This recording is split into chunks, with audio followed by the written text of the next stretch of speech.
Hey guys, it's Sarah from Just My Typewriter, and I'm here to tell you about my newest $5 find, because it's kind of a weird one. So if you've been on this channel before, you'll know that I try to find typewriters at a really affordable cost, either to keep in my collection or rehab and sell locally to people who are looking to get into typewriters. And when I see something listed for $5, it's kind of hard for me to turn it down, even if it's something I wouldn't normally buy. Now, I have a bunch of typewriters that I don't buy normally. I usually try to avoid electrics, any of the portables that come in mostly a plastic body, and this is kind of a combination of a lot of things that I don't like in typewriters. But again, it was $5. So this is the Olivetti 12. Or it was. So this is an Olivetti Lettera 12 typewriter. It is a plastic body and mostly plastic ultra portable typewriter, but what makes it really special is it's the first ever portable typewriter with a cartridge ribbon mechanism. Now, I've talked about cartridge ribbon mechanisms before. You usually find these on electrics. Things like IBM have a cartridge-based system in them that has a cellophane-like tape that reels through the cartridge and is supposed to be easy to replace. Another really common cartridge type that you might have in an electric typewriter is the side-loading Coronomatic that you might have in a Coronomatic or a Coronet Smith Corona electric typewriter. It's really easy to replace these. They usually just pop out and click into place, but they do make it kind of difficult to source ribbon replacements in the future. They're not making typewriter cartridge replacements for machines like this, so it does get a little bit more difficult to protect the longevity of a machine. That is something that I really like about typewriters right now, is that the thing you can replace pretty easily is a ribbon, and they are still making lots of really creative and interesting typewriter ribbons out there on the market. I'll list below my Ribbons 101 video if you're interested in seeing where you could get a typewriter ribbon for your new typewriter. But this machine has a cartridge, and when I was in the store where I bought it, I wasn't thinking about the ribbon because it didn't even occur to me that a manual typewriter would have a cartridge. I opened the lid of this guy, saw that it was an Olivetti, really liked the shape of it, and decided to give it a try. It's only when I brought it home that I realized it had this really odd little plastic cartridge with a ribbon-like substance inside of it. I say ribbon-like substance because a lot of the ribbon mechanisms I've seen that are cartridge-based have that cellophane thin material in them that kind of feels like plastic, but this has what feels like a ribbon, just really thin, looped inside of this cartridge. Now, I have messed around with cartridges before. I've replaced them in electric machines, and you might know from my Barbie series that all of my Barbie typewriters also work on a really confusing ribbon cartridge system.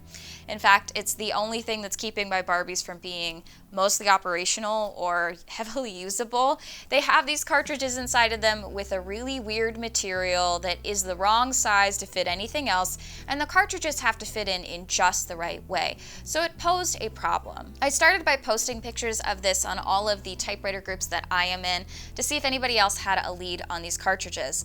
And I found that this is probably the hardest cartridge for any typewriter to find. While I was waiting on some info back on the ribbon cartridges, I did decide to take it apart and clean it. It was actually in pretty good condition for being from the 1980s, but it is a fully plastic shell, so you do have to remove everything. It's held in with screws, but the base of the machine is plastic, and the typewriter is kind of built into that base, much like you would have on some of the modern typewriters like the Royal Scrittore, which we've seen here before.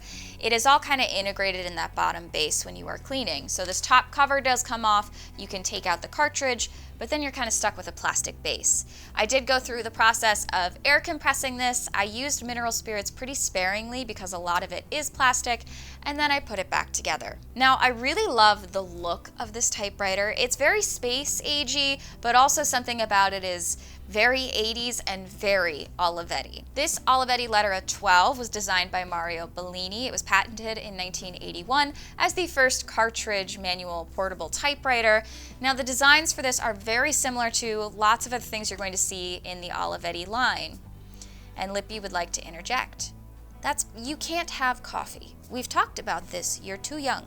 So this Olivetti Lettera 12 was designed by Mario Bellini, who worked on quite a few of the other typewriters in the Olivetti line, including having some inspiration into the Olivetti Valentine, which is probably the most famous Olivetti out there on the market. He also designed several other Olivetti machines for the line, including the Lettera 40, the Lettera 41, 42, letter of 50, letter of 51, 52, the ET Personal 55, which is an electric Olivetti, and the Lettera 10. But there is one other cartridge-based machine that uses the same design, and that would be the Lettera 52. Now, the Olivetti design is very European looking, and a lot of their designs are based on geometric shapes, as opposed to kind of the rounded edges you might get on American machines like the Smith Corona, or even the space-agey designs you get out of the 60s from Royal on their Futuras.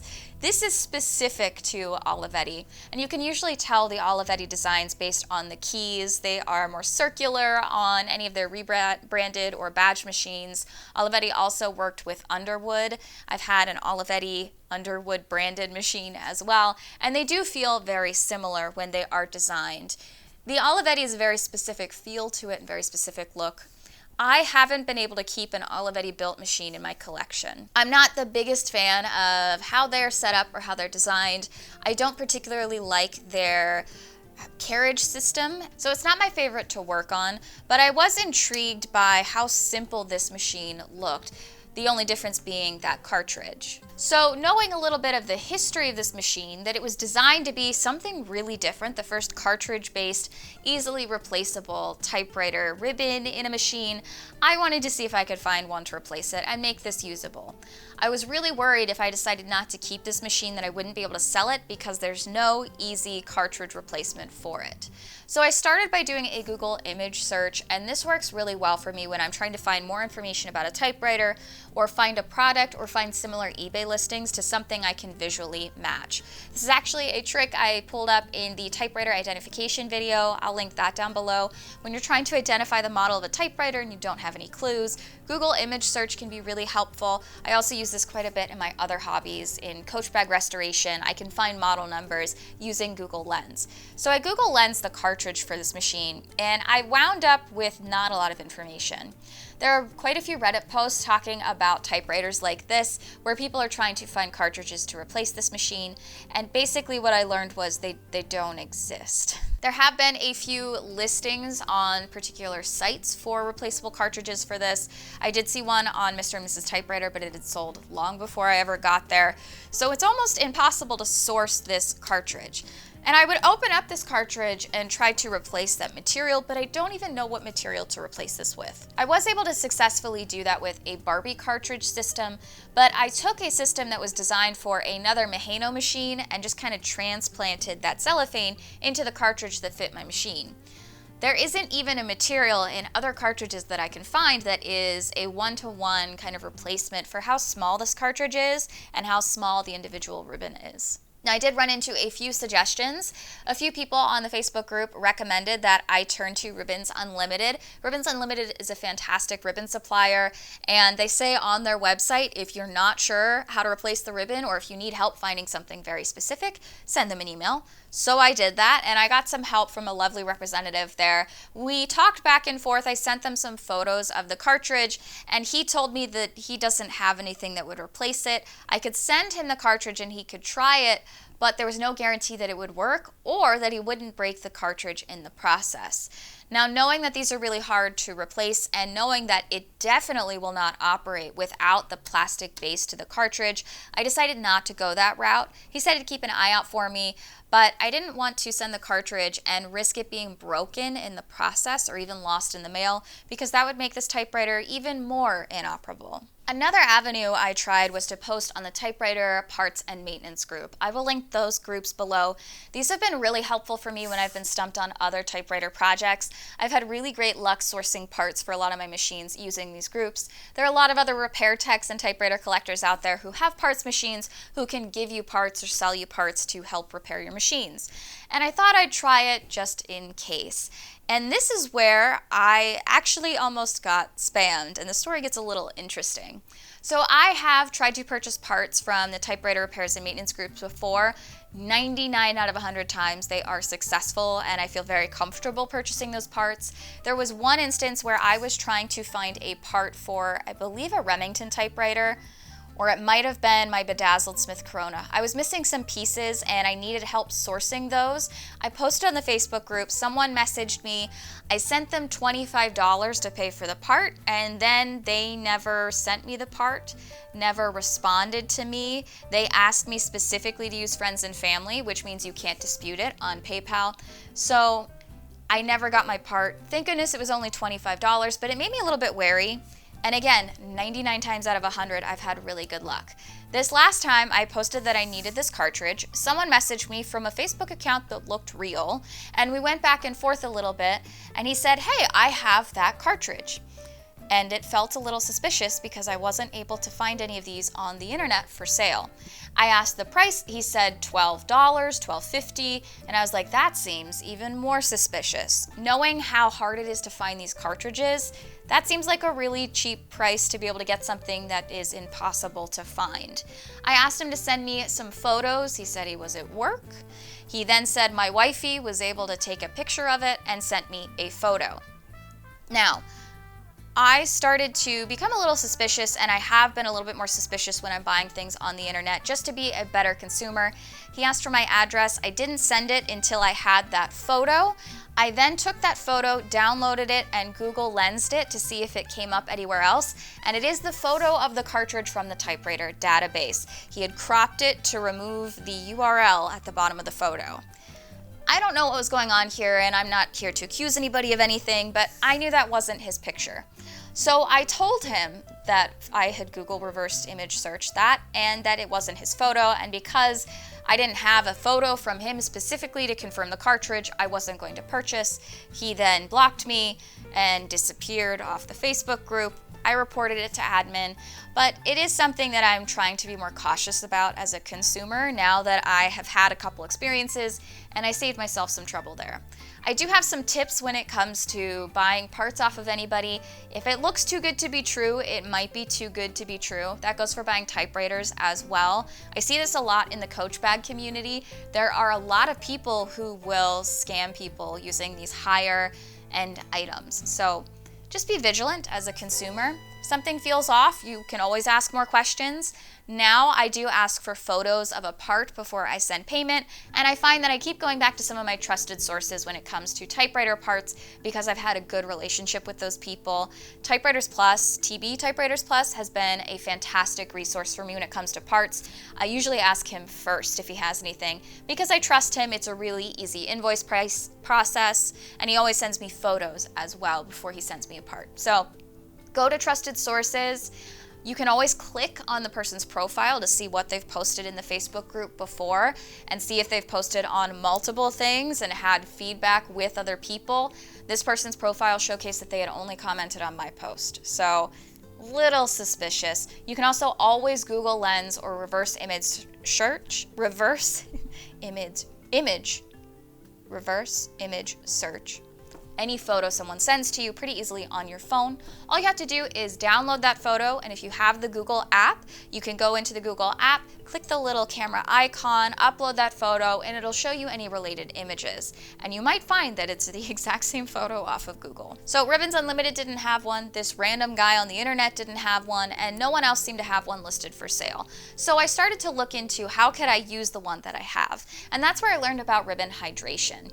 Now I see often on the Facebook groups that people are like, how do I put my typewriter ribbon in ink to rehydrate it? And typically I don't recommend doing that because it's so much easier and faster and cleaner to buy a new typewriter ribbon for a traditional typewriter. You can pretty easily put a new ribbon on old spools, and they don't have to be the most expensive thing ever. I've purchased them from Amazon for $8 a piece, and I've also purchased really interesting colored ones from other typewriter collectors and creators out there on the internet. So you have a lot of variety when it comes to traditional typewriter ribbons. There are still some cassettes or cartridges available for your electric typewriters. I've been able to buy the Chronomatic ones on Amazon. I've been able to find IBM ones on Lucas's website. eBay has had a few. These still exist out there. There's been a lot of dead stock of those products. I run into them at estate sales and always pick them up because you never know when you might need another cartridge. So rather than re-inking in most cases, I go through this process. But I didn't want to take the ribbon out of my cartridge, so I found a few posts that talked about how you can rehydrate ribbon using WD-40. Now, WD-40 is one of those controversial things that we often tell you not to just spray all over your typewriter because it can leave a residue. But for rehydrating a ribbon, it seemed like a good option. So I took my cassette out of the typewriter, I put it on a towel, and I went through the entire ribbon chain by just wheeling through it or scrolling through it and spraying WD-40 all over the cartridge. Now this was able to kind of get into that ribbon and rehydrate every piece of the ribbon. I set it in the typewriter and it typed pretty well. Now when I first started typing, it was quite splattery. You could see quite a bit of debris all around the letters, and that's just because it was pretty wet at the time, and anytime the pressure of a type slug hitting it would go into the ribbon, it would cause just scattershot of ribbon fragments. But after some time and after a few days, it settled down a little bit and it typed pretty normally. Now it's not super consistent when it comes to the color depth of what was looking like on the ribbon, but it did the trick. I also wanted to wait a while and see if this was a long-term solution. So I let the typewriter sit in its case for about a month before trying it again. And after a month, it technically still types. It's not dried out any more than it was, and part of the trick to that was putting the case topper on it so it wasn't exposed completely to open air. It was settled down quite a bit in splatter. It just wasn't always the most dark type thing you could see on the page. So while it's not a new cartridge or a permanent solution to this problem, it does work for now. And one of the reasons it works for now is because that ribbon material is not a cellophane material, it's more of a fabric or cloth material. So this solution works for me currently, and I think it's probably how I will continue to hydrate the ribbon in this machine, and we'll see how long it lasts. One other thing I wanted to test now that I had a new ribbon in it is how does it type? So I did a little type test.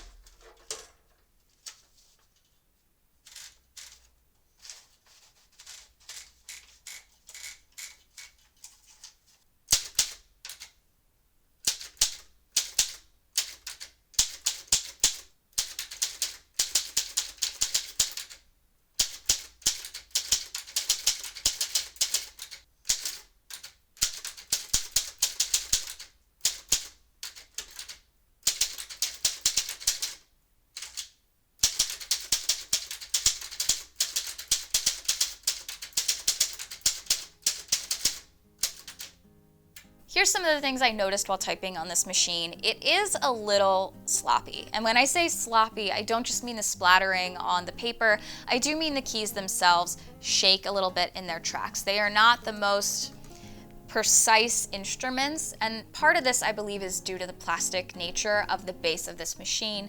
That's something I always have trouble with on some of these ultra portables that are a plastic body. They never feel as hefty as a fully metal machine.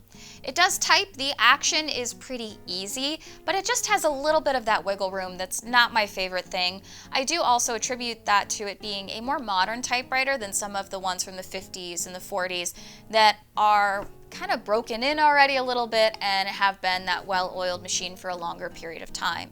This was patented in 1981, so it's probably from the 1980s, and it just kind of seems a little bit more like the modern versions we're getting of typewriters today, like the We Are Memory Keepers and the new Royal Classic typewriters, where they're technically a typewriter, but there's not that same precision to the craftsmanship of the design. That being said, I really cannot emphasize how much I think this is really interesting to look at, and having a typewriter for display is also an okay thing, especially when it only cost me $5. So as a piece of history, I think it's really interesting to have the first portable manual cartridge typewriter. It's such an odd and specific thing, and it's one of the Olivettis that I'm considering keeping. Also, I don't feel comfortable selling it because I don't have a permanent ribbon solution, so I might just have to keep it out of principle. So that has been my Olivetti Lettera 12. I'm curious if you guys have ever run into these machines. Let me know in the comments below if you have any experience with these, or if you have a better solution for the cartridge issue, because I'm gonna have to fix that eventually. If you're interested in more typewriter content, I do some other videos on this YouTube channel, as well as on my Instagram at just.my.typewriter. I want to thank you all so much for watching, and remind you, you're just my typewriter. Except that guy who tried to scam me. He's not my type.